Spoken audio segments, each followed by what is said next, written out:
When you hear the words warehouse automation, you probably picture some futuristic place, just packed wall to wall with robots. But the reality? Well, it's a lot different. Today, we're going to lay out a really practical roadmap for any warehouse to get started on its automation journey. And we're going to begin in one of the most overlooked but absolutely critical areas of the whole operation. Yeah, you heard that right. A staggering 9 out of 10 warehouses are still running almost completely manually. Now, this isn't just a number, it's a huge hidden opportunity.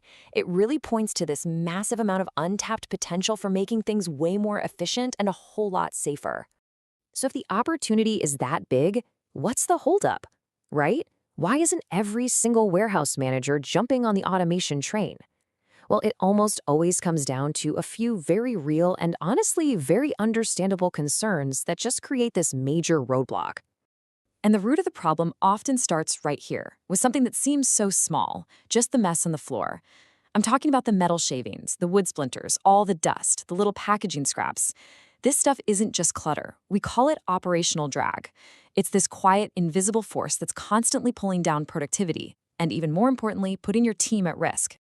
And look at this. This chart just shows you how serious it is. Warehouse workers are facing an injury rate that is nearly double the average for all private industries. That gap between 2.7 and 4.8, that's not just a statistic. That represents real people and real accidents. And a lot of them are tied directly to that operational drag. From slips, trips, and falls on a cluttered floor. And every single one of those injuries creates this ripple effect of costs that go way beyond the initial incident. It's this cascade of lost time, lost money, and lost momentum. You're not just dealing with one claim. Suddenly you're dealing with overtime, you're training replacements, and you've got production delays that just hit the bottom line hard.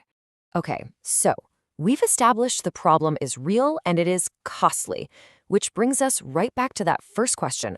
What's the holdup?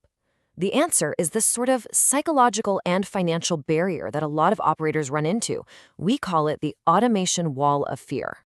And this wall, it's built from 3 main bricks. First, you've got sticker shock, just that gut feeling that this stuff must cost a fortune. Then there's the knowledge gap, that feeling of paralysis, of not even knowing where to begin. And finally, and this is maybe the biggest one, the human shift, that deep down worry from your team that robots are coming to take their jobs. But here's the good news. You can actually take that wall down, piece by piece.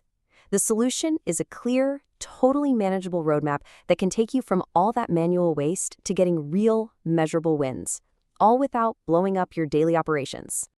And the roadmap itself? It's a simple 3-step journey.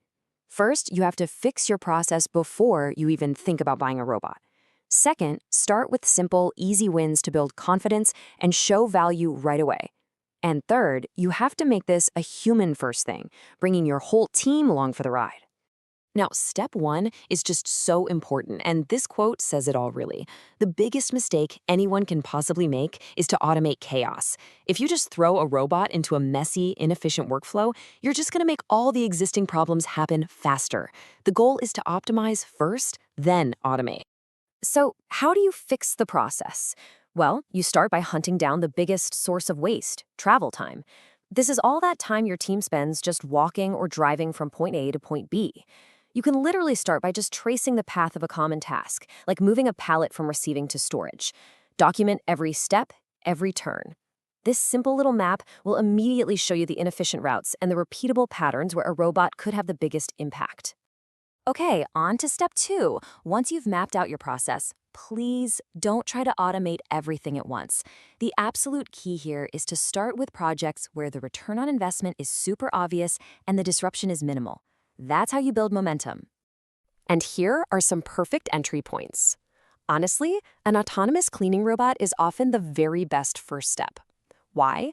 Because it directly attacks that operational drag we were talking about. It makes the floor safer and more efficient for everything else that comes next, like automated pallet jacks or pick carts. It's the foundation. And now for step 3, which you could argue is the most important of all, bringing your people with you. You have to tackle that human shift fear head on. The message has to be crystal clear. This technology is a tool to help your team, not to replace them. And here's the best way to frame it. Think of it as reassigning tasks. Let the robots handle the dull, the dirty, and the dangerous work. You know, the heavy lifting, the miles of walking every day. This frees up your skilled team members to focus on the higher value work that actually requires a human brain. Things like quality control, problem solving, and coordination. So, with that roadmap in our back pocket, let's circle back and bust those other two fears we mentioned, the sticker shock and the knowledge gap, because this technology is way more accessible than you probably think. So, the first myth is that you need to be some giant corporation to even think about this. That is just not true anymore. If you have a repeatable workflow and a space as small as, say, 4,000 square feet, you can probably make this work. The key isn't the size of your building, it's the consistency of the task you want to automate. And to get over that sticker shock, there's this game-changing model called Robots as a Service, or RaaS. I mean, think of it just like a rental or a subscription. It lets you get started with a super low initial investment, prove the return on investment in your own facility, and then you can scale up when you're ready. It completely lowers that financial barrier to entry. So what happens when you follow the roadmap and you overcome those fears? What's the ultimate payoff? Well, it's what we call the uptime advantage. It's that direct link between smart automation and real, actual profitability. And it's really a multiplier effect. It all starts with a clean, hazard-free floor. That leads to fewer safety incidents, which means fewer work stoppages. Clear aisles means smoother, faster movement for both your people and your equipment. All of this just adds up to more uptime and, frankly, a more focused and motivated team. So, the big takeaway here is that we need to think about productivity in a totally new way. It's not just about how fast you can move a box from A to B. True productivity is a measure of your whole system's health, its reliability, its safety, and its ability to keep your people focused on what they do best. When you boil it all down, it's this simple. That operational drag from a messy floor is a silent profit killer. Starting your automation journey with something as foundational as autonomous cleaning doesn't just clean the floors, it protects your uptime and it protects your bottom line. And that really just leaves us with one final thought. Every warehouse, whether you plan it that way or not, operates as a system. So the question for you is, what is your system designed for? Is it just passively accepting the hidden costs of downtime, or is it actively engineered for safety, uptime, and ultimately for profit?